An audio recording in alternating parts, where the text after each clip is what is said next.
Mekanisme kontrol terhadap penggunaan atau penyalahgunaan tempat-tempat ibadah yang digunakan untuk penyebaran paham radikalisme. Kami sudah melakukan studi banding kepada beberapa negara, kepada tetangga kita di sebelah, Singapura dengan Malaysia. Seluruh tempat ibadahnya itu terkontrol, under kontrol pemerintah. Minta supaya pemerintah mengontrol rumah ibadah adalah sebuah usulan yang bertentangan dengan konstitusi.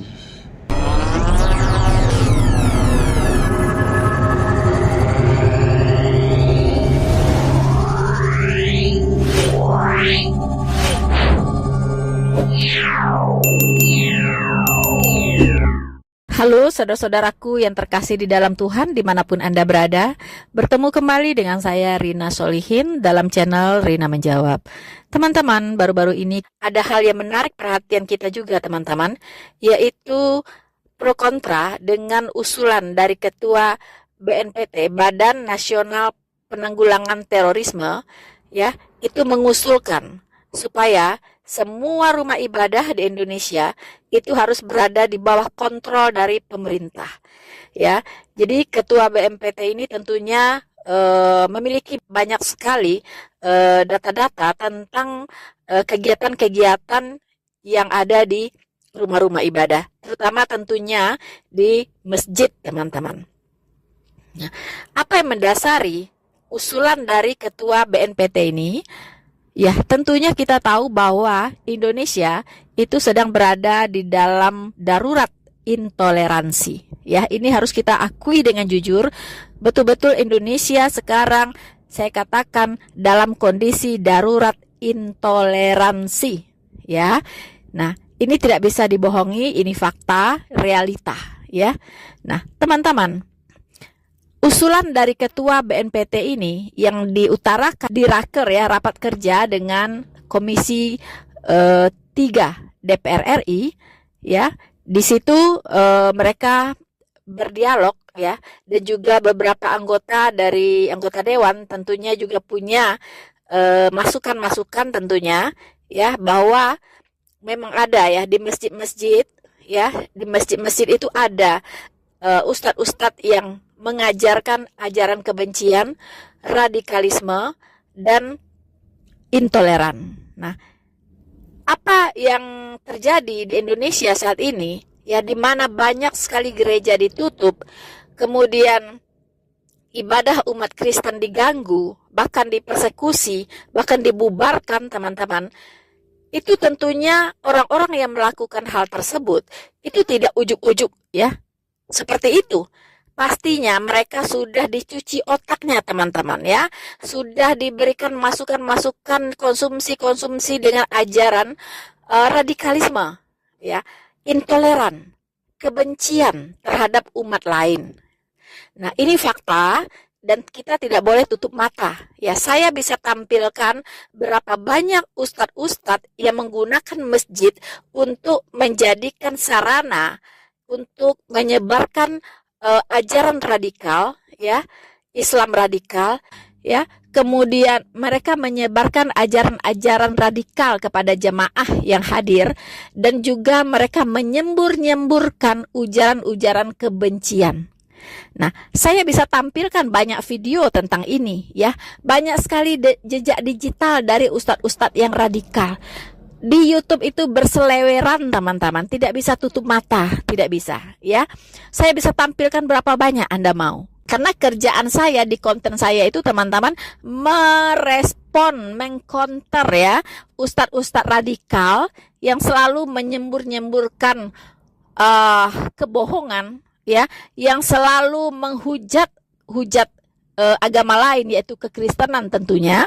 Dan itu tugas saya, gitu. Begitu banyak ustadz-ustadz radikal yang saya counter. Di Indonesia ini sudah banyak yang terpapar Islam radikal. Kita tidak bisa menutupi lagi bahwa benar, ya, di masjid itu banyak sekali, ya, ustadz-ustadz radikal yang mengajarkan nilai-nilai Islam radikal. Sehingga memunculkan masyarakat-masyarakat yang intoleran, teman-teman, ya. Kita tahu bahwa di Islam umat itu mendengarkan ustadznya, begitu. Apa yang diketahui oleh jamaahnya itu semua berasal dari ustadznya, begitu. Apa yang dikatakan ustadznya benar, bagi mereka juga benar. Ya, nilai-nilai apa yang ditanamkan kepada mereka, itulah yang mereka yakini sebagai sebuah kebenaran. Begitu teman-teman. Nah, jadi memang sumber dari malapetaka ini, munculnya radikalisme intoleran ya di Indonesia ini, jelas itu bersumber dari ajaran-ajaran yang disebarkan di masjid-masjid. Saya sendiri mungkin boleh bersaksi ya teman-teman. Beberapa tahun yang lalu itu saya kebetulan parkir di sebuah lingkungan universitas terkenal teman-teman di Indonesia ya. Waktu itu saya parkir, kebetulan itu hari Jumat. Dan saya tidak sadar bahwa saya parkirnya di sebelah masjid dari kampus tersebut teman-teman. Nah, saya mendengarkan dengan seksama apa yang diceramahkan oleh ustadz ya pada hari Jumat itu. Itu isinya dari awal sampai akhir teman-teman, itu hanya mengkafir-kafirkan orang, mengkafir-kafirkan orang Kristen, ya, mendiskreditkan umat Kristen teman-teman isi ceramahnya. Nah, itu teman-teman saya dengarkan sendiri. Wow, saya pikir ya, waktu itu saya belum jadi YouTuber, masih jauh di belakang teman-teman, teknologi pun belum seperti hari ini, ya kan? Itu saya dengarkan langsung dan saya sadar rupanya itulah ya ceramah-ceramah ustadz-ustadz itulah teman-teman ajang dari pendidikan intoleransi ya yang dibawakan di kampus, di masjid kampus teman-teman. Mungkin bukan kampus ini saja, bisa jadi di kampus-kampus seluruh Indonesia, siapa tahu begitu kan. Nah, saya mendengarkan ini sangat kaget ya waktu itu. Wow, saya bilang, ternyata ini ya yang mereka khotbahkan di masjid ini gitu. Nah, bagaimana tidak muncul banyak masyarakat yang intoleran. Bahkan ajaran-ajaran radikal ini menyelusup sudah ya ke kampus-kampus. Kita pernah mendengar banyak sekali dosen-dosen yang terpapar dengan radikalisme ya. Mahasiswanya juga sama ya, kita banyak mendengar mahasiswanya banyak juga yang terpapar dengan radikalisme. Bahkan saya menyaksikan sendiri ya, jejak digital tidak bisa dihapus teman-teman. Bagaimana seorang ustadz radikal yaitu Felix Xiao yang jelas-jelas adalah pendukung khilafah dan Taliban, ya kan? Dia itu berceramah di depan begitu banyak mahasiswa dari berbagai universitas. Saya lihat karena baju alma maternya itu bermacam-macam, ada yang kuning, ada yang biru, ya, ada yang merah, teman-teman. Saya lihat di situ, ya kan, ada yang hijau baju alma maternya. Itu Felix Xiao di sana berceramah tentang khilafah, ya, harus mendukung khilafah, bahkan bersumpah untuk mendukung negara khilafah. Bayangkan teman-teman. Di kampus, di depan semua mahasiswa ya dari universitas yang baju alma maternya tadi saya sudah sebutkan teman-teman. Bayangkan ya, bayangkan betul-betul Indonesia sudah darurat intoleran. Nah, bahkan para pendukung khilafah itu tidak sembunyi-sembunyi lagi hari ini teman-teman. Mereka sudah terang-terangan sebagai pendukung khilafah. Dan negara diam saja. Tidak ada di sana antisipasi kepada orang ini atau punishment kepada orang ini. Dibiarkan saja gitu. Sudah jelas-jelas dia mengaku sebagai pendukung khilafah. Bahkan dia berani mendatangi ya kementerian ya, Kementerian Menko Polhukam untuk mensosialisasikan negara khilafah. Bayangkan teman-teman. Dan tidak ada tindakan apa-apa. Ya, tidak ada tindakan apa-apa teman-teman. Ya, bayangkan itu. Nah, jadi tidak berlebihan kalau BNPT mengusulkan yang tadi, yaitu semua rumah ibadah harus di bawah kontrol pemerintah. Saya setuju untuk saat ini, ya. Untuk saat ini saya setuju teman-teman. Tetapi harus dicarikan mekanismenya seperti apa supaya bisa berjalan secara praktis ya dan efisien. Begitu teman-teman.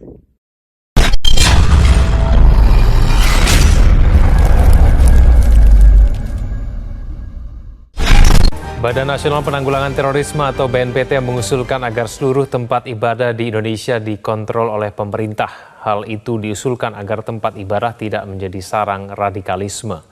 Usulan itu disampaikan Kepala BNPT Riko Amelza Daniel dalam raker bersama Komisi 3 DPR menanggapi pernyataan anggota Komisi 3 Safarudin. Di rapat itu Safarudin mempertanyakan karyawan BUMN yang terpapar radikalisme. Ia juga bercerita soal tempat ibadah di BUMN kawasan Kalimantan Timur yang banyak mengkritik pemerintah.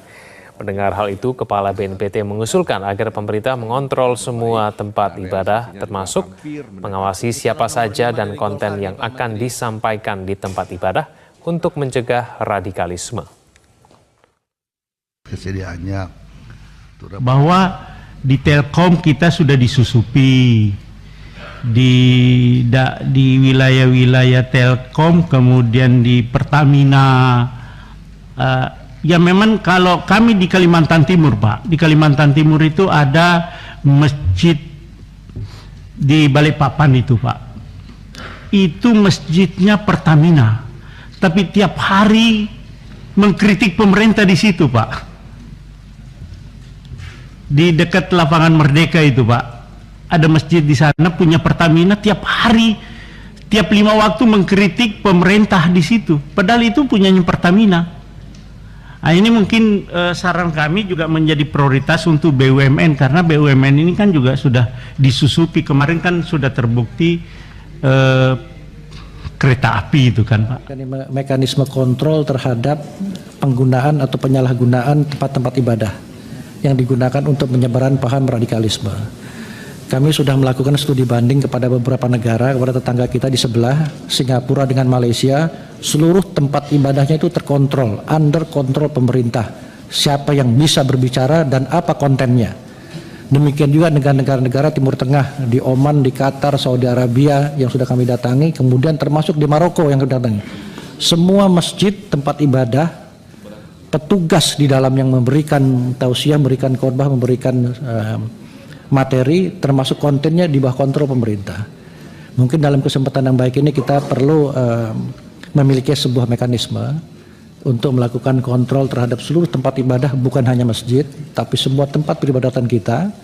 Siapa saja yang boleh memberikan, menyampaikan konten di situ, termasuk mengontrol isi daripada konten, supaya tempat-tempat ibadah kita ini tidak dijadikan alat untuk menyebarkan ajaran-ajaran kekerasan, ajaran-ajaran kebencian, menghujat. Yesus Kristus, selamat murtad, selamat murtad. Siapa yang ikut tradisi orang kafir nanti mati dibangkitkan sama orang Kristen.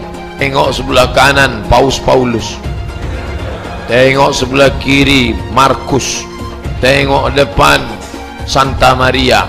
Kafir, tak bersunat, tak mandi wajib, berzina kerjanya.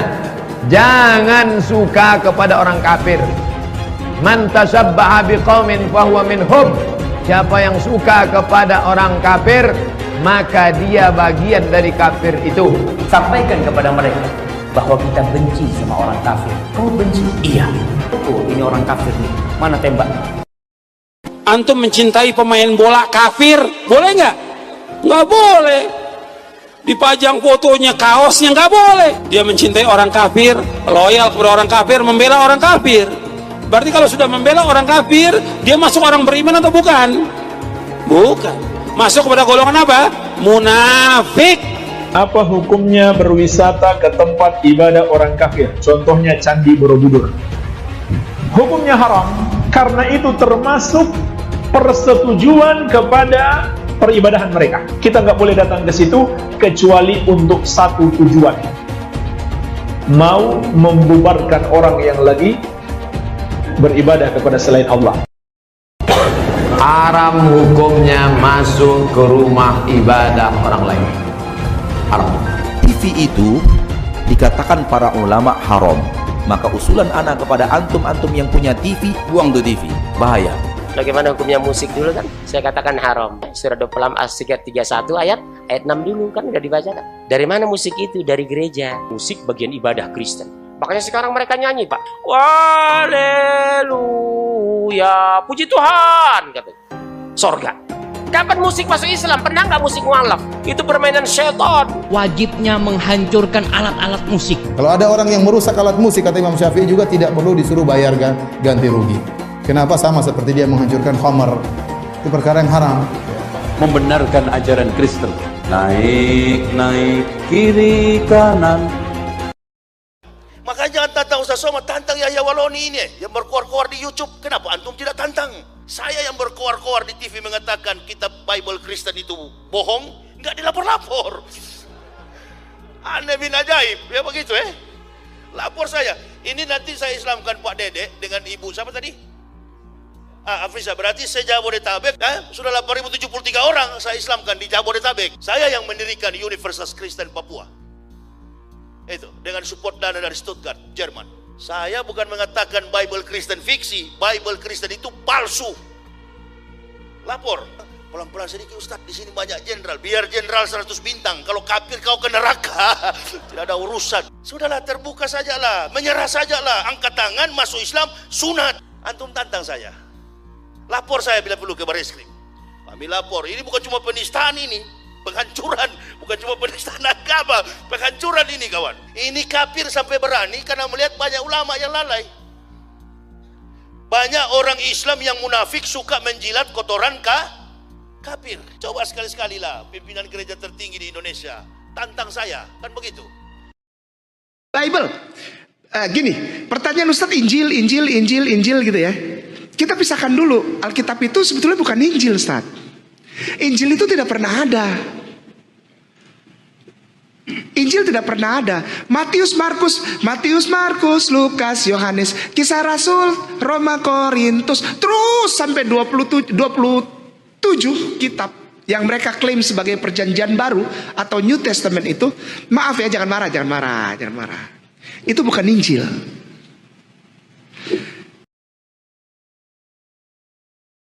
Jadi setelah kita simak teman-teman, ternyata tujuannya yaitu untuk menangkal radikalisme, ya, untuk menanggulangi radikalisme di Indonesia, ya.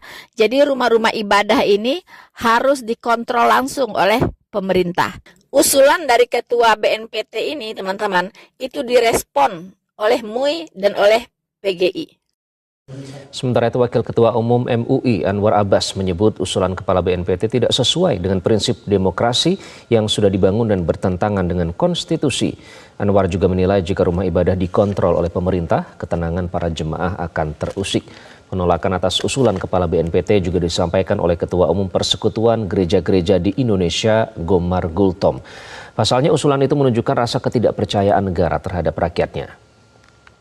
Meminta supaya pemerintah mengontrol rumah ibadah adalah sebuah usulan yang bertentangan dengan konstitusi. Nah, oleh karena itu menurut saya ya supaya kita bisa hidup dengan tenang dalam melaksanakan ibadah dari agama kita masing-masing, maka negara jangan masuk terlalu jauh, ya.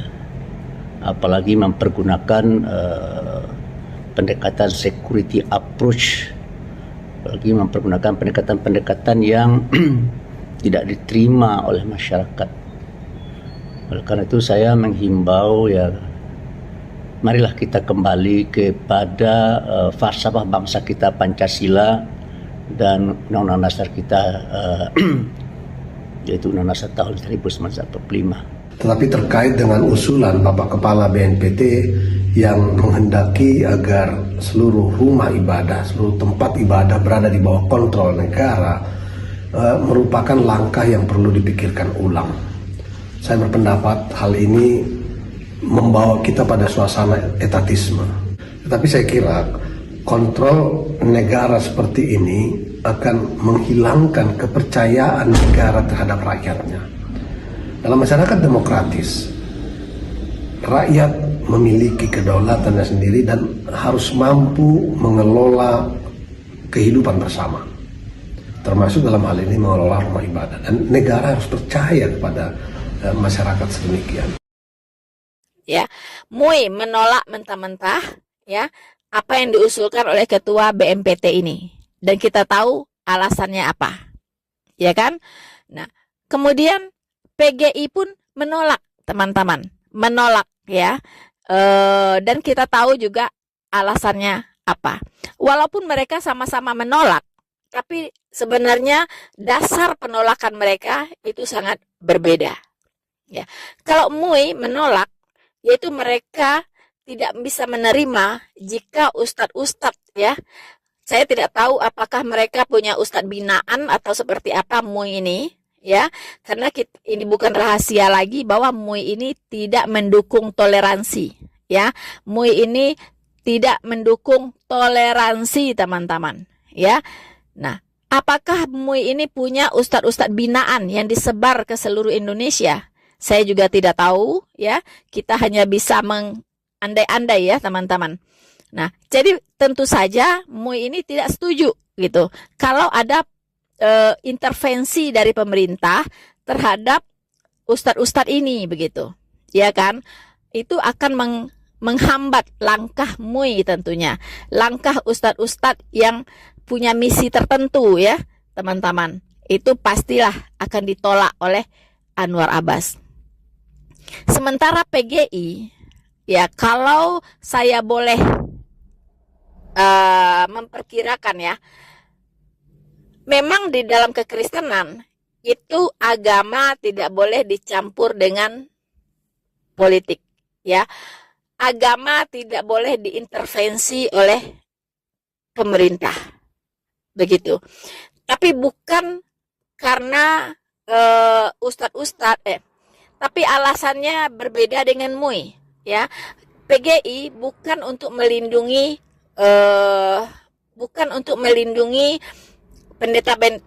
pendeta radikal, bukan ya, karena saya tahu persis, hampir jarang lah ya di gereja itu kita membahas agama orang lain atau mendiskreditkan agama orang lain, mempersekusi orang, menutupin masjid, menghalangi orang Islam beribadah, ya kan, membubarkan orang Islam beribadah, nggak ada, tidak ada, ya, bahkan tidak ada ajaran-ajaran kebencian ya di dalam gereja. Saya tahu persis itu, tetapi mungkin PGI melihat bahwa memang kehidupan beragama itu tidak boleh ya dicampur adukkan dengan politik, atau negara tidak boleh mengintervensi kehidupan beragama. Itu alasannya ya. Tapi kalau MUI, alasannya kita sudah tahu dan kita sangat mengerti, sangat paham gitu teman-teman. So teman-teman, setelah kita melihat penampilan dari para ustaz-ustaz radikal yang menggunakan tempat ibadah sebagai sarana untuk menyemburkan kebencian, untuk membangun radikalisme, untuk membangun intoleransi ya di dalam masyarakat Indonesia. Lalu apa solusinya? Sepertinya kalau kita lihat fakta ini, rasanya kita mendukung gitu ya. Rasanya kita mendukung apa yang ingin dilakukan oleh BNPT, Badan Nasional Penanggulangan Terorisme, karena sebegitu masifnya teman-teman ya, dan kita sudah merasakan akibatnya gitu ya.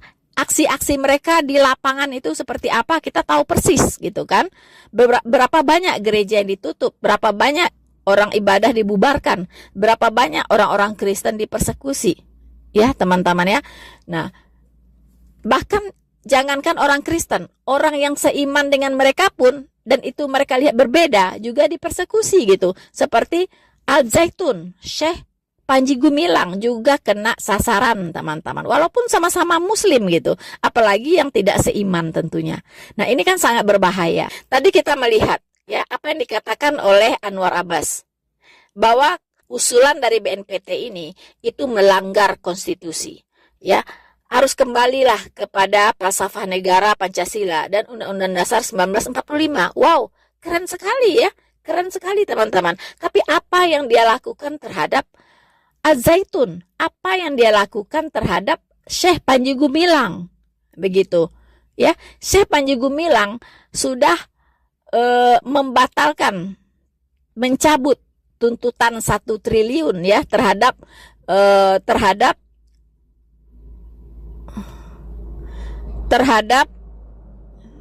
Anwar Abbas ya. Tetapi apa yang terjadi? Anwar Abbas tidak mencabut fatwanya ya terhadap Syekh Panji Gumilang dalam kasus katanya penodaan agama.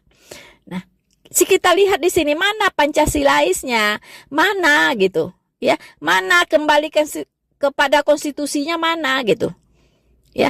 Kok dalam kasus ini berkuar-kuar tentang Pancasila, tentang Undang-Undang Dasar 1945, tentang konstitusi, tapi yang dilakukan apa gitu. Iya kan? Nah, itu kita tidak sukanya, tidak konsistennya ini teman-teman, ya. Tidak konsisten sama sekali gitu. Mana fatwa haram untuk orang-orang yang membubarkan umat Kristen beribadah? Mana fatwa haram MUI? Mana fatwa MUI mengharamkan radikalisasi? Mana fatwa MUI yang mengharamkan intoleransi? Mana? Ya, jika bicara tentang Pancasila, ya, jika bicara tentang konstitusi yang menjamin ya semua warga negara ini untuk beragama dan beribadah sesuai dengan keyakinannya. Berapa banyak umat Kristen ibadahnya dibubarkan? Mana fatwa MUI? Ya, fatwa haramnya itu mana gitu? Untuk intoleransi ini mana? Nggak ada gitu. Iya kan? Nah, teman-teman, sebenarnya kita kalau kita lihat ya, usulan ini bagus, tapi sepertinya kalau hanya dikontrol oleh pemerintah, lalu bagaimana sistem yang dipakai gitu, ya, sistemnya bagaimana gitu? Apakah di setiap masjid akan disediakan satu pengawas? Tapi berapa banyak ada masjid di Indonesia ini? Mungkin jutaan ya. Belum lagi musola pasti lebih banyak dari masjid. Mungkin ada puluhan juta gitu musola-musola di Indonesia ini. Masjid ya setiap hari mungkin bertambah berapa ribu gitu. Ya kita nggak tahu karena begitu mudahnya mendirikan masjid, begitu mudahnya mendirikan musola, tidak seperti mendirikan gereja. Ya, mendirikan gereja satu aja itu ampun ya, izinnya kadang puluhan tahun nggak keluar teman-teman. Ya kan? Nah, jadi susah lah, repot lah kalau bicara Pancasila, kalau bicara konstitusi. Ya kan? Jangan ngomong doang gitu. Buktinya apa gitu kan? Nah, teman-teman, usulan itu bagus menurut saya ya untuk kondisi Indonesia saat ini di mana sedang darurat intoleransi. Usulan dari ketua BNPT ini itu bagus gitu. Cuman yang saya pertanyakan, sistem apa yang dipakai supaya itu bisa berjalan dengan efisien gitu. Ya, bisa berjalan secara praktis. Begitu kan? Nah, sistem apa yang dipakai? Ya, apa ditaruh di setiap, apakah akan menempatkan satu pengawas setiap hari gitu kan di masjid gitu? Berapa banyak yang bisa dipasangkan pengawas di situ? Lalu ada jaminan nggak pengawas ini akan objektif? Betul nggak? Ya, ada jaminan nggak setiap pengawas ini bisa objektif begitu? Jangan-jangan bisa bisa disogok pula gitu kan? Ya, malah dia ikut mendengarkan ceramah radikal di sana gitu. Benar nggak teman-teman? Nggak ada yang bisa jamin gitu. Ya, karena menurut data-data yang kita dengar itu paham radikalisme ini sudah menyusup kemana-mana. Ya, di BUMN sebutkan sajalah ya. Terakhir tuh dari PT Kereta Api Indonesia ada teroris di situ. Ya kan? Terus di Telkom ada teroris di situ. Iya kan? Bahkan ada di TNI, di badan TNI, ya kan?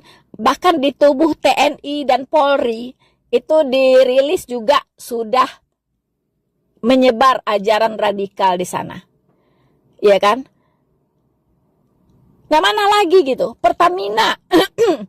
Pertamina itu juga sama, ya. Bahkan salah satu dari yang ikut raker di DPR RI itu mengatakan, ya, Masjid Pertamina, ya kan, Masjid Pertamina itu kan Pertamina milik negara ya, BUMN kan.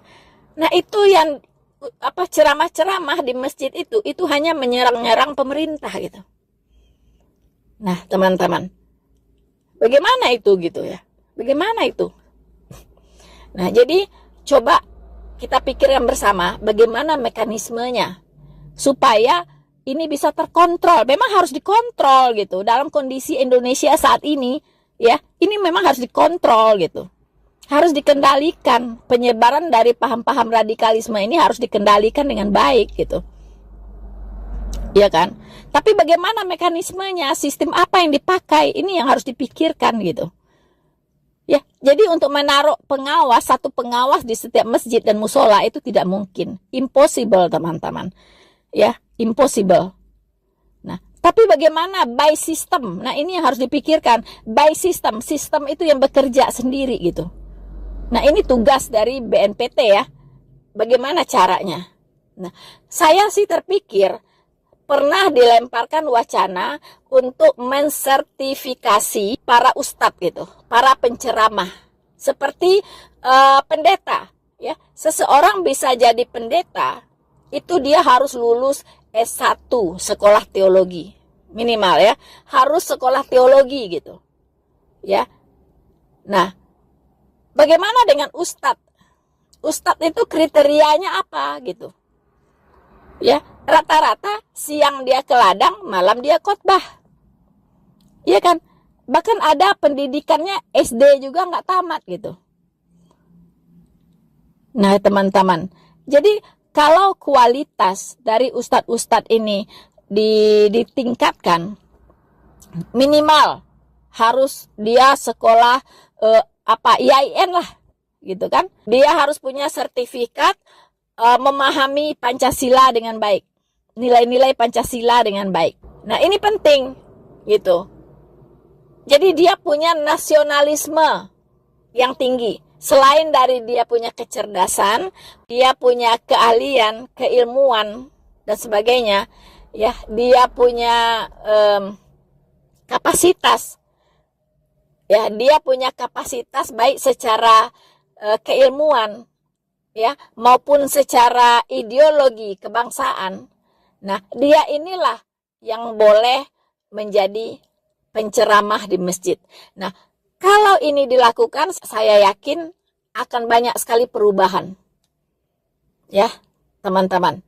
Nah, dia harus menandatangani komitmen atau janji, ya, atau bersumpah. Ya kan, dia harus menandatangani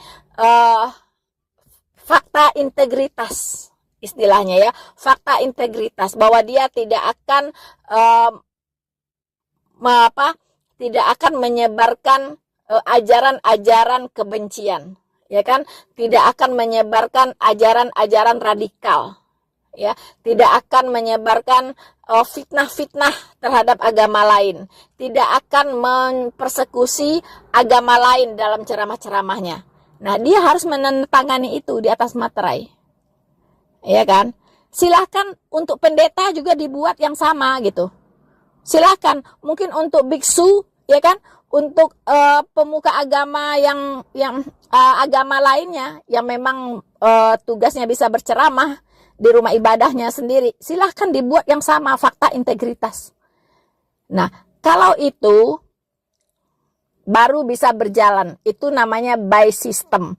Jadi ustadz-ustadz yang tidak punya kompetisi, ustadz-ustadz yang tidak punya kredibilitas, ya, ustadz-ustadz yang ilmunya secara keilmuan keagamaan juga kurang, itu akan tereliminasi, teman-teman, ya, akan tereliminasi dengan sendirinya. Nah, paling itu ya yang terpikirkan oleh saya sekarang. Bagaimana menurut teman-teman? Silahkan Anda memberikan pemikiran Anda, opini Anda di kolom komentar. Apa sebaiknya yang dilakukan oleh pemerintah melalui BNPT ini? Kita ke dalam negeri. Presiden Joko Widodo meminta ibu-ibu keluarga TNI Polri tidak asal mengundang penceramah. Dalam Rapimnas TNI Polri pekan lalu, Jokowi mengatakan aktivitas ibu-ibu keluarga TNI Polri harus terkoordinir dan jangan sampai mengundang penceramah radikal. Menurut saya nggak bisa ibu-ibu tuh memanggil misalnya, ngumpulin ibu-ibu yang lain, memanggil penceramah semaunya atas nama demokrasi. Sekali lagi di tentara, di polisi nggak bisa seperti itu. Harus dikoordinir oleh kesatuan. Tahu-tahu mengundang penceramah radikal. Nah, hati-hati.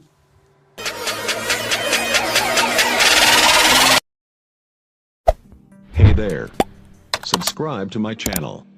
And also press this bell icon.